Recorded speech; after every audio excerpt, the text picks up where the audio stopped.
सुप्रभातम। कक्षा 10 के भैया बहनों,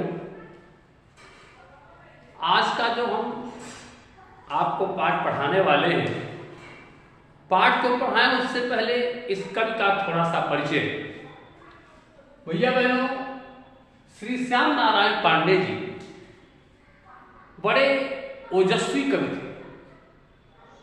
इनका जन्म उत्तर प्रदेश का जो एक आजमगढ़ जनपद है, उसमें एक डुमरांव एक गांव है, उसी में एक साधारण परिवार में पंडित श्याम नारायण पांडे जी पैदा हुए थे। कब पैदा हुए थे? 1907 ईस्वी में उनका जन्म हुआ था। इनकी आरंभिक शिक्षा गांव में ही हुई। इसके बाद संस्कृत सीखने के लिए ये चले गए काशी, और काशी में जाकर के इन्होंने संस्कृताचार्य की उपाधि ले लिया। भैया बहनों, और ये मन से बड़े सरल थे, आत्मा से बड़े निर्भीक थे, और जो परिवार का संस्कार उनको प्राप्त था, ये बड़े मर्यादित व्यक्ति थे। इन्होंने 2 दशकों तक कविता पाठ विभिन्न मंचों पर किया, और उस मंच पर इनका बड़ा आदर हुआ।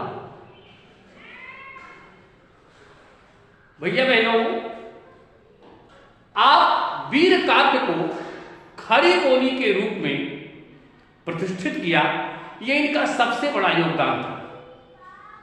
और यह ओज का कवि जो अपने ओजमयी वाणी से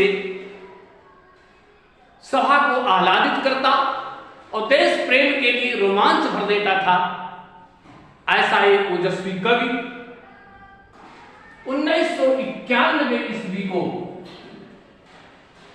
यह ओज का सूर्य अस्त हो गया। यानी 1991 ईस्वी को श्री श्याम नारायण पांडे जी सदा सर्वदा के लिए हम लोगों के मध्य से चले गए, लेकिन आज उनकी कृतियां उनको अमरता प्रदान कर रही हैं।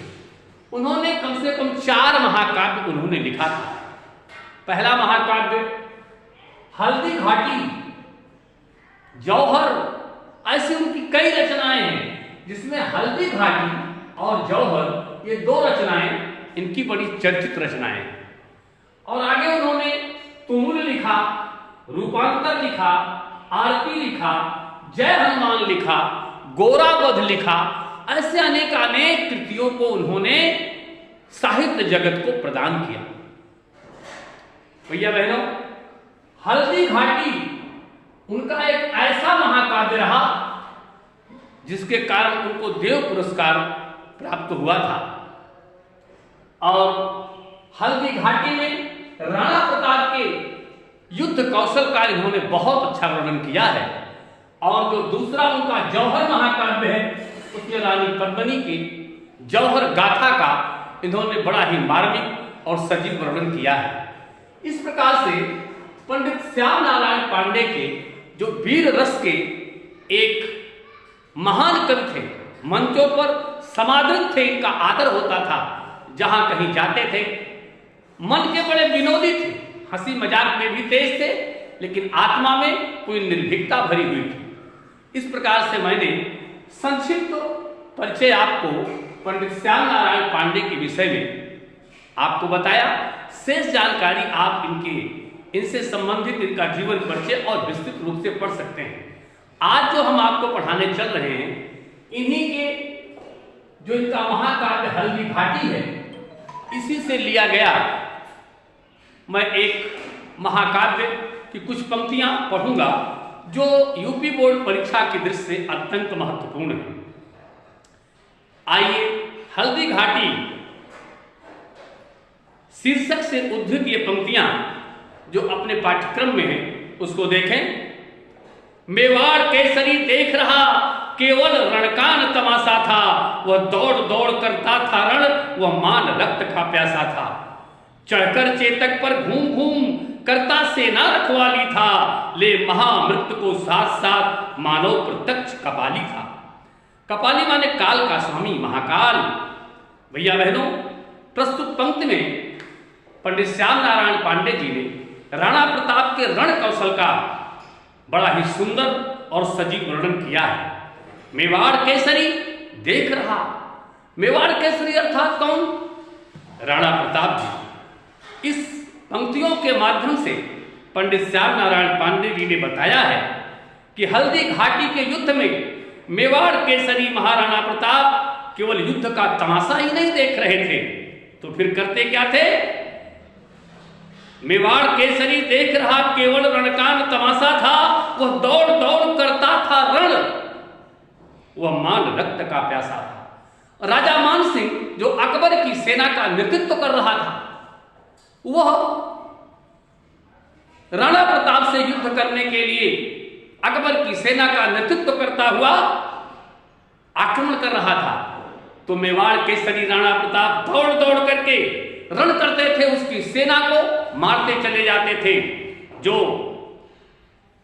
राजा मान सिंह को मार डालना चाहते थे, क्यों? कि वो अपने ही पक्ष के लोगों को अकबर की सेना का नेतृत्व करता हुआ वध करना चाहता था। यद्यपि वो दौड़ दौड़ कर इस प्रकार युद्ध कर रहे थे मानो मान सिंह के युद्ध में मान सिंह शत्रु की सेना का जो नेतृत्व कर रहा था उसके रक्त के प्यासे हो। चढ़कर चेतक पर घूम घूम करता सेना रखवाली था राणा प्रताप, जो उनका एक बड़ा ही पराक्रमी घोड़ा चेतक था, उस पर चढ़ चढ़ करके घूम घूम करके वो अपने सेना के उत्साह को बढ़ाते, उसकी रखवाली करते। ले महामृत्यु को साथ साथ मानव प्रत्यक्ष कपाली था। और इस प्रकार से वो मान सिंह का मान घटाने के लिए वो युद्ध में इस प्रकार से रण कर रहे थे कि मानो ऐसा प्रतीत होता था कि उस युद्ध में स्वयं अपने साथ मृत्यु का प्रलयकारी भीषण रूप लिए साक्षात महाकाल युद्ध भूमि में आ थमका है। राणा प्रताप मान सिंह के विरुद्ध जो अकबर की सेना का नेतृत्व कर रहे थे, ऐसे घूम घूम करके अपनी सेना की रखवाली करते हुए इस प्रकार से वहां दिखाई दे रहे थे कि मानो स्वयं महाकाल युद्ध भूमि में उतर आया हो। इस प्रकार से राणा प्रताप ने उस युद्ध में अकबर की सेना, मुगल की सेना को किस प्रकार से अपनी तलवार के सामने काट काट करके इकट्ठा कर रहे थे, अलग कर रहे थे, वो देखने ही योग्य था। इस पंक्ति में पंडित श्याम नारायण पांडे जी ने बताया है कि हल्दी घाटी युद्ध में मेवाड़ केसरी अर्थात कौन? राणा प्रताप केवल युद्ध का तमाशा ही नहीं देख रहे थे, बल्कि वह दौड़ दौड़ कर इस प्रकार युद्ध कर रहे थे मानो मान सिंह के युद्ध में मान सिंह शत्रु सेना का जो नेतृत्व कर रहा था उसके रक्त के प्यासे हों। अर्थात राणा प्रताप का रण कौशल इतना भयंकर था कि अपने स्वाभिमान की रक्षा के लिए वो मान सिंह के रक्त के प्यासे थे। और उनका नेतृत्व इस प्रकार का था कि अपने सेना के उत्साह को बढ़ाते हुए ऐसे प्रतीत होते थे मानो युद्ध भूमि में भीषण प्रलय मचा देने वाला महाकाल स्वयं उपस्थित हुआ हो। इस प्रकार से राणा प्रताप जी के रण कौशल का वर्णन पंडित श्याम नारायण पांडे जी ने किया है। भैया बहनों, ये दूसरा पद जो आता है, चढ़ चेतक पल तलवार उठा रखता था भूतल पानी को, राणा प्रताप सिर काट काट करता था सफल जवानी को। सेना नायक राणा के भी रण देख देख कर चाह भरे, मेवाड़ केसरी लड़ते थे दूने दुगने उत्साह भरे। चढ़ चेतक पर तलवार उठा राणा प्रताप जी जो अपने चेतक नामक घोड़े पर सवार होते थे तो रखता था भूतल पानी को। तो अपने इस पृथ्वी पर अपने उस पानी का मतलब यहां पर क्या? पानी का मतलब होता है जोश, प्रतिष्ठा। अपनी जोश को उस भूमि पर प्रकट करते थे जिस समय वो चेतक पर सवार होकर के मुगल की सेना पर आक्रमण करते थे। राणा प्रताप सिर काट काट करता था सफल जवानी को। राणा प्रताप शत्रु की सेना के सिर को काट काट करके अपने युवावस्था होने का परिचय दे रहे थे युद्ध भूमि में। सेना नायक राणा के भी रण देख देख कर चाह भरे।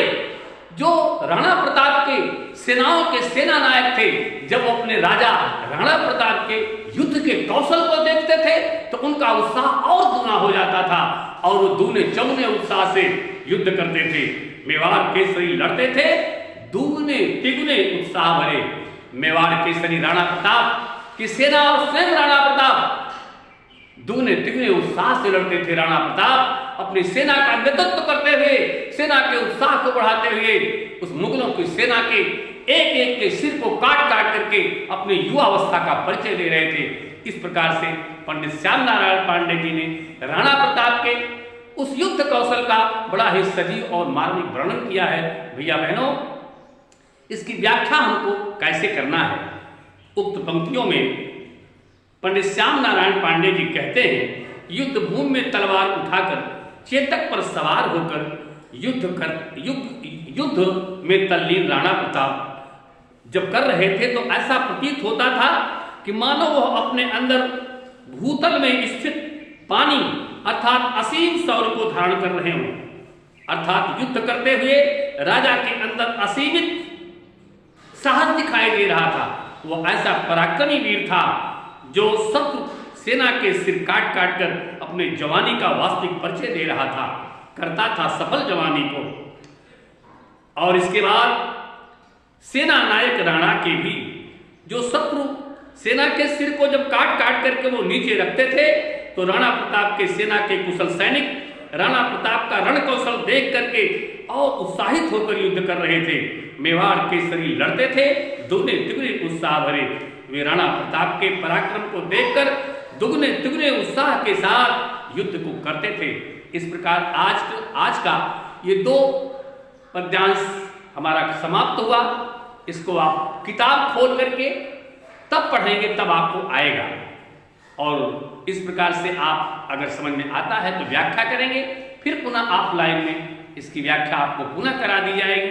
विश्वास है कि आप पढ़ करके इसको तैयार करेंगे, अपनी कॉपी पर लिखेंगे। बहुत बहुत धन्यवाद।